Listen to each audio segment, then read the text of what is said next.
Hi folks, and welcome to the Filmhomework channel, and I'm in the woods again, and today I'm about to do a little silly endeavor because I've already done a little bit of pre-work in order to not to bore you out for an hour or so. And I want to show you, as I promised in the last video, I want to show you my Castrum SFK 10, which has been on me for several years now. So I think it's 3 years now. And it's the version in Sleipner steel with oak scales. And actually I got the oak scales back then because they were the cheapest, and I would love to have some in birchwood burr, but well, they are beautiful enough if you look at that. I really love the grain, and these are also stabilized, and they have aged wonderfully in my opinion. And well, the thing is, this is the bushcraft knife for me. It's really, I tried a lot of knives, and I actually do work hard with my knives, and I'm also somehow I have become a professional carver. I don't know how that happened, but that's not that I would make a lot of money with that, but quite the contrary. But this knife does the trick even when I'm working with hardwood, and this is something, this is amazing, because this is a knife. Sometimes you get a knife and you just take it to hand and you know, okay, that fits. And that's the case with the Castrum for me.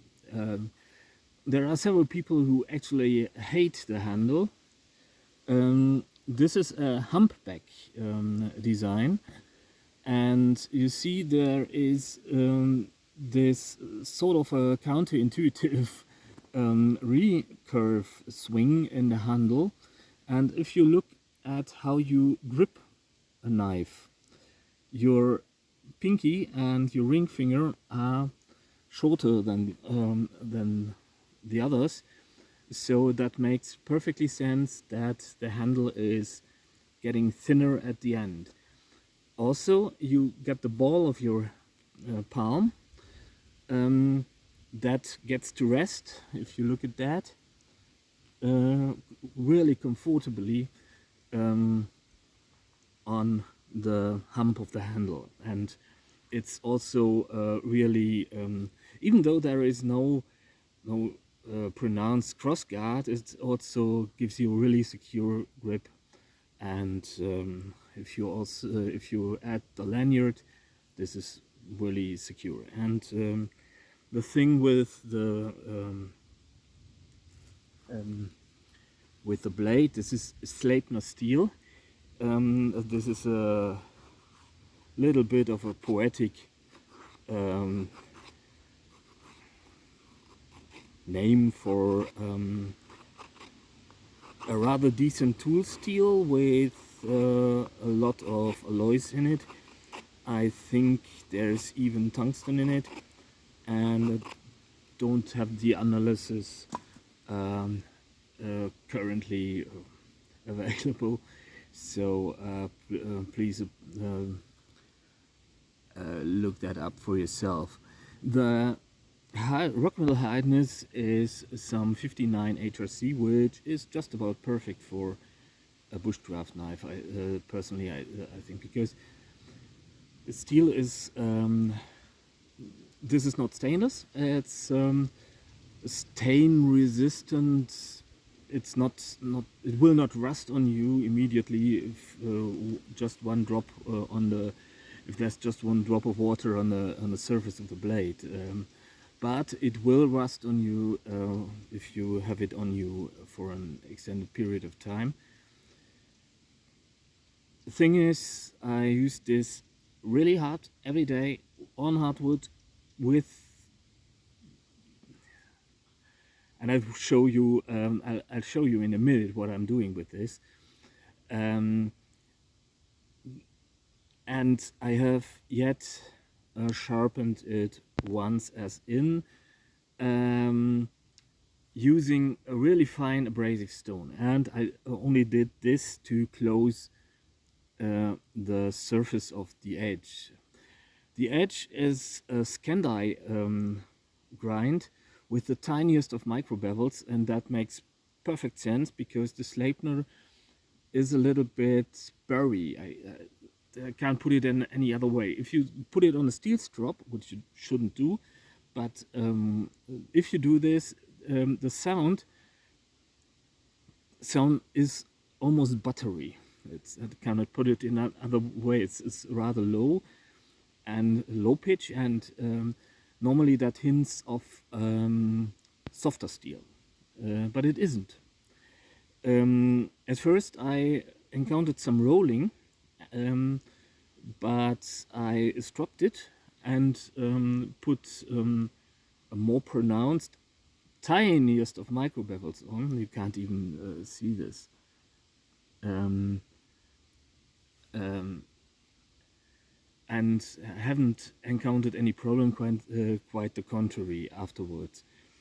This is just the edge holding capacity of this knife is freaking awesome. This is just something that doesn't happen. And this is a rather silly endeavor what I'm doing here, because I must be careful because I have to work tomorrow and I don't want to cut off any fingers.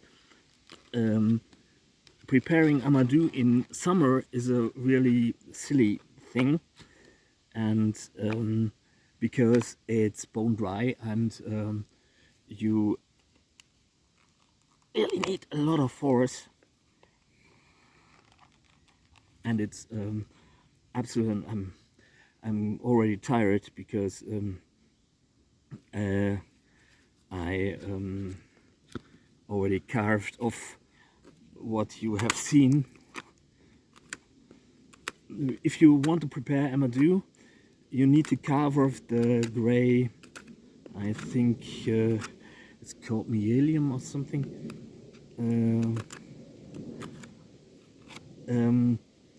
and this gray matter, the gray skin, and this is really tough. This is it's comparable to carving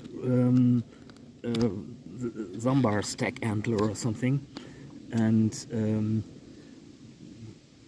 the tines without softening first, and carving teeth or something like hog teeth or something which isn't recommendable. It's really a really tough substance.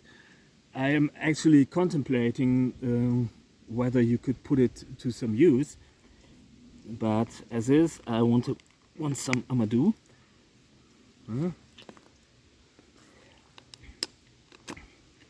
So I need to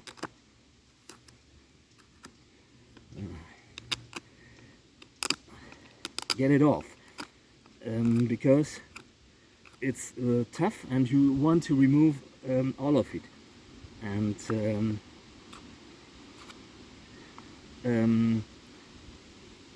because this is really you want a smooth surface on the Amadou, especially if you want to use it for making pouches or something. So you need to get it all off, and that's just about my least favorite bushcraft chore.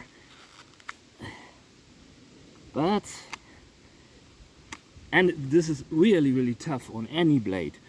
And I've got blades getting outright blunt, but look at what this does. And you need to keep in mind that I already carved. I don't have a lot of hair left on that.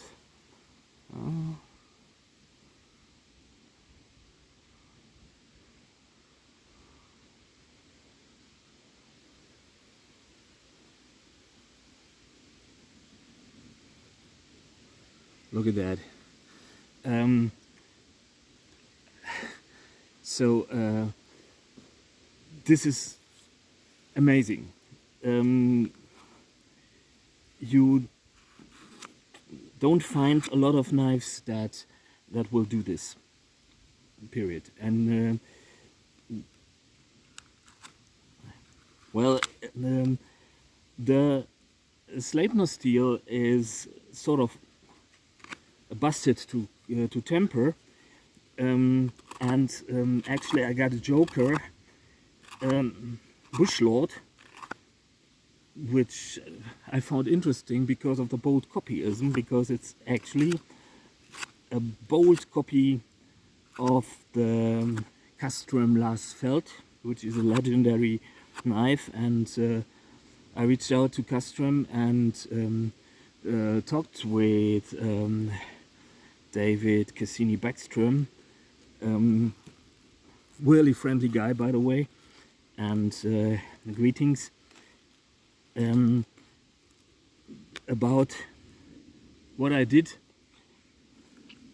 and didn't feel too good about that actually, but he clarified that Castrum isn't made in Spain. They are made in Sweden, and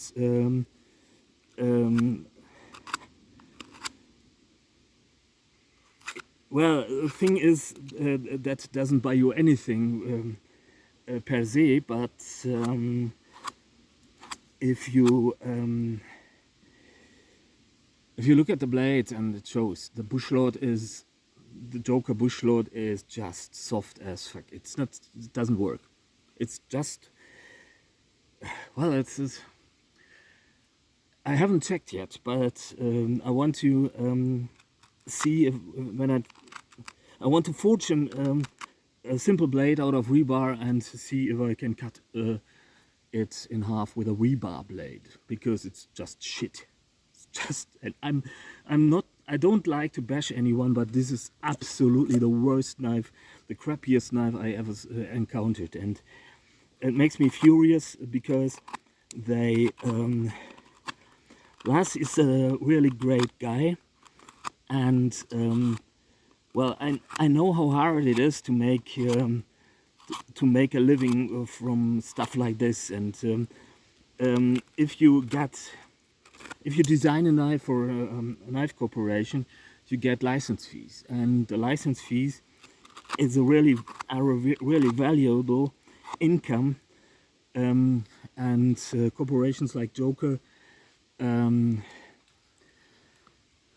well, they work their way around the license fees, and this might be okay if there's a really big corporation behind it, and obviously I'm not one for buying a brand or something, but if you get some small guy who desperately tries to make a living by teaching people or designing knives or something, and you just, well, you just do some bold copyism, you actually deprive the guy of his salary, and it wouldn't be a big thing if he were really rich guy, but well, some people are famous for 50 minutes and some people are famous for 50 people. And you know, these guys do a great job and don't get paid, and they don't get paid because of corporations like Joker. Enough said. Castrum, on the other hand, is a really great corporation, a small and modern corporation situated in Swedish Lapland, and well, a lot of times I hear people say, well, and they make their knives in Spain. So what? If they did, the outcome is awesome. And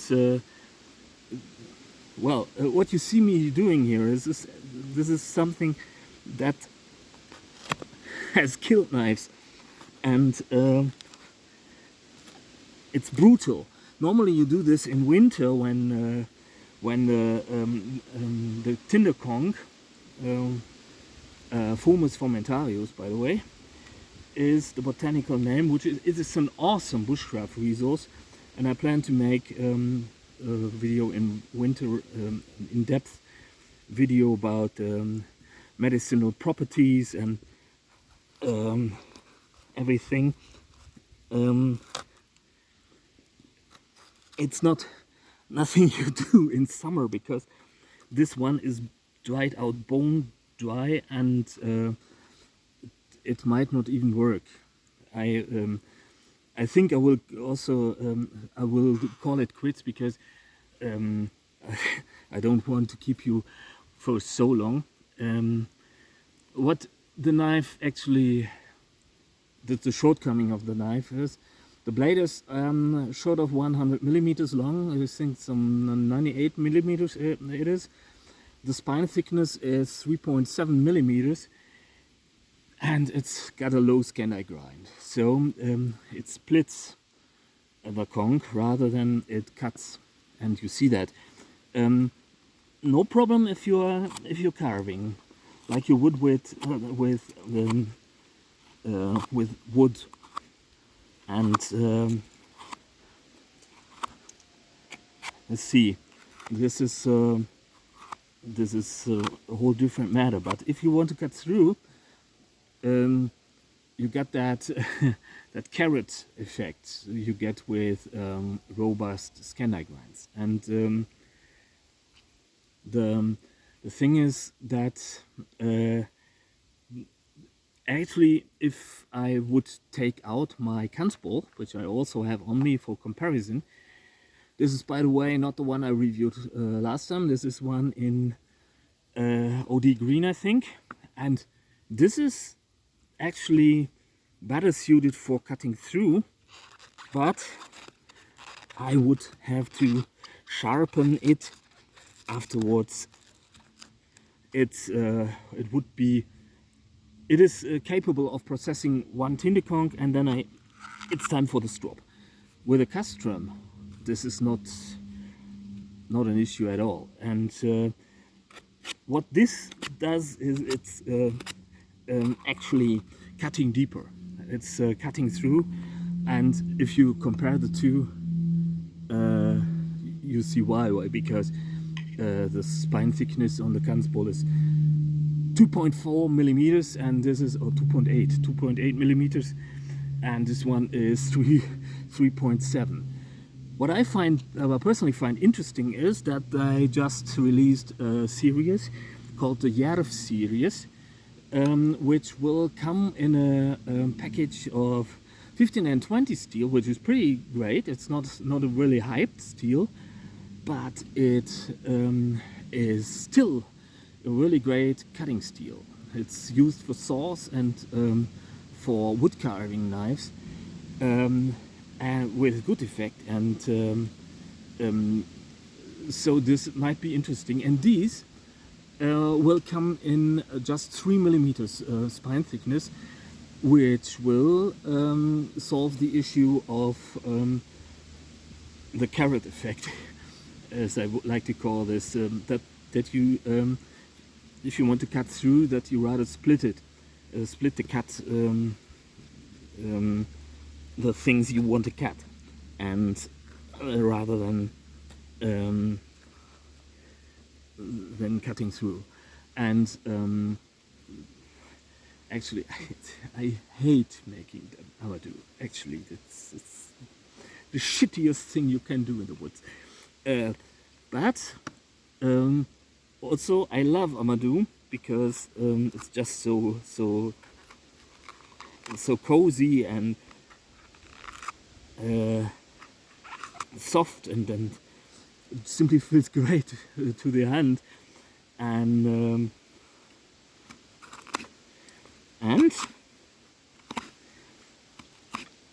if the peasant can't swim, it's always the trunks. I don't even know if this will work out because it's summer and it's this silly thing to do. On the other hand, you can always use the conch for tea and or for smoking fish, or for smudging on and stuff. Wait. Widowmaker. Take care, folks. There is no Widowmaker above me, but you have heard the thick branch coming down. So always check and double check where you are standing, and well, play safe. So this is really this is my favorite bushcraft knife, and well, apart from the Woodsman, I also really like. The Woodsman is a little bit more, is a shorter one, is 88 millimeters. But it's not shorter by much. If you compare the two, well, that's quite a bit. Actually, that's not. Am I lying? Is this 98 millimeters? I don't know. It's I think it's 110 or something, because I know this is 88. Like that, and the thing is, this is more suited for more delicate tasks, but also still a robust knife. And actually, it gives you a little bit more leverage for stuff like that. But sometimes you want something bigger for. And this is a knife that is suited for heavy batting. And if you after I almost on purpose blunted it, I got this bone dry oak wood, and see what this does. It's still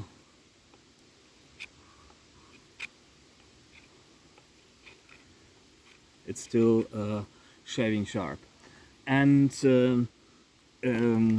so this is my I would say this is the one knife to have on you if you want to really work hard in the woods. And try out the handle, because it's either you love it and then it's a revelation, or you hate it and you don't come to terms with it. But it is really great also in a reverse grip. Look at that. And in a reverse grip, the handle forces your hand into a position where you got a lot of leverage. And if I take, this is a really, see that if you would take your wrist like that and compare it to the Kanzball, you get a little bit more leverage, like so. See that? So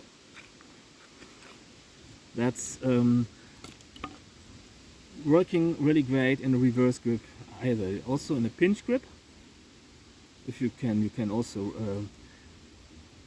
take it really short in order to drill something or something like drilling with a tip is also pretty much possible. And due to the fact that it's so robust, you won't risk your tip also. So this is a huge recommendation, and this is a knife.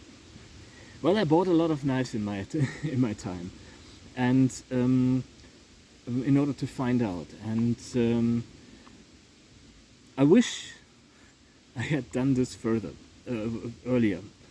I had done this earlier, and because this is maybe the knife, if you can get to terms with it, that try out, if you don't, try out the Lars Feld or the Woodsman, because they are also really awesome, really awesome bushcraft knives. Or take a look at the Järv and or the SFK 8 or 14.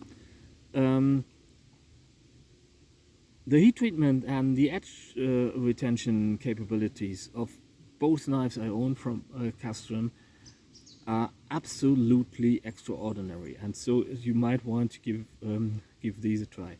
Absolutely a legend, and they are not cheap. This one cost me 135 euros years ago. The Järv, as I heard, comes in at 158 euros.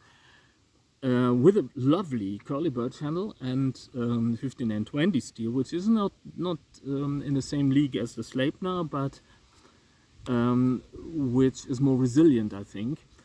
And check out their website. It's just something, and you think about what you need, and if you buy, I'm not getting paid to say this. This is not something I'm normally I am really fond of Moras. If you're in one for funds and you can't afford a Castrum, get yourself a Mora. If you can afford a Castrum, buy it.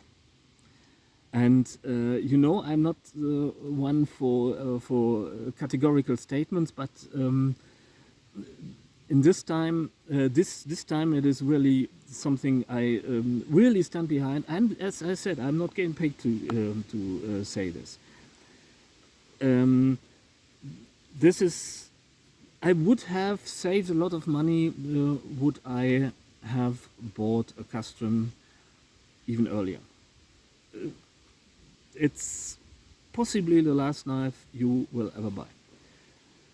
There are also variants with a full flat grind for people who want a little bit of more sliciness, and actually these make perfect sense if you are a hunter or something.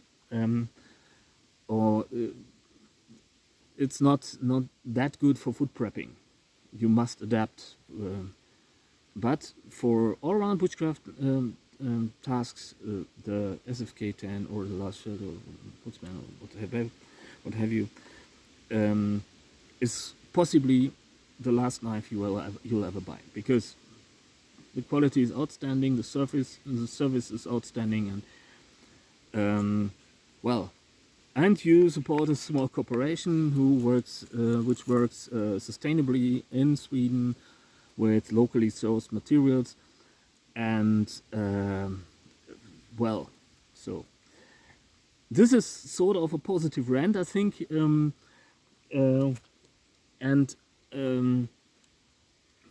so maybe that's a little bit over the top or something. But that's really, this is the knife I abused the hardest, and if you know my channel, You know, I'm not one who likes to abuse these knives, but this is something that will not fail you. In the worst conditions, this is if you want a really robust knife, get this one. If you like a wooden handle, well, get the one with the oak handle or birchwood burr, or the stabilized and colored birchwood burr. They also got micarta handles and Kydex sheath. You can get a leather sheath. By the way, the sheath is another awesome thing. They on delivery they often are so tight you can't get the knife in. But this is years later, years of extended carry, and this is something also. And well, here I need to put a little bit of super glue on that, but other than that, look at the stitches. They are still in pretty good condition, even though they have seen a lot of mechanical abuse and were on my belt for extended periods of time,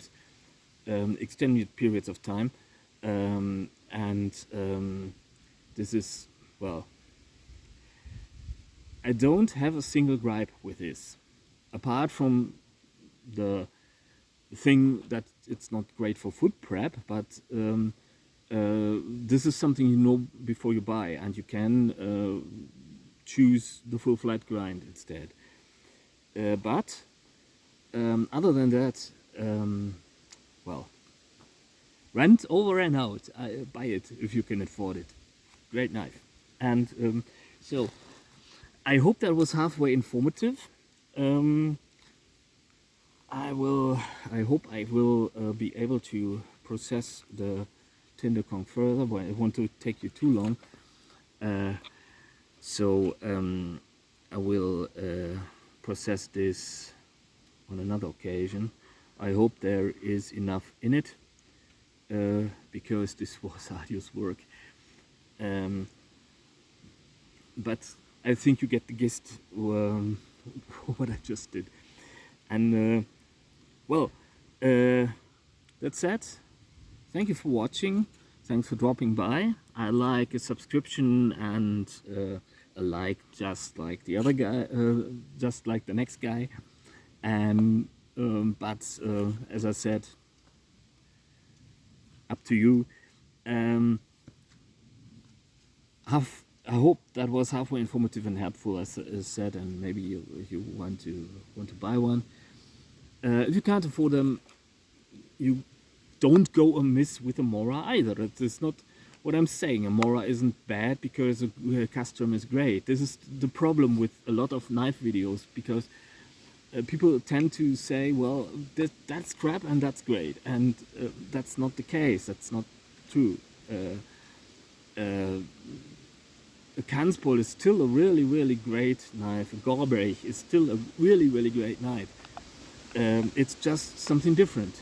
And in the league of the Castrum, in the prize league, this is a knife that is worth every penny, as a Mora is. And so this is not a case against a Mora, and you've seen that the Castrum is pretty capable with a Tinderkong too, and it's not what I'm saying, but after processing one Tinderkong, I will need to strop, not sharpen, but I need to strop the Kanspol, because it's a 12C 27, has a hardness of 56 to 58 HRC, and it can't have the same edge retention as Sleipner steel at 59 HRC, which has, by the way, has a potential of up to 64. So this is a pretty resilient blade too. So that said, thanks for watching. As I said, I'm starting again to say goodbye. And I hope to see you soon. Take good care and stay sane and healthy and enjoy the forest and look out for widow makers. Really important thing. And so I hope to see you soon for the next video, and goodbye.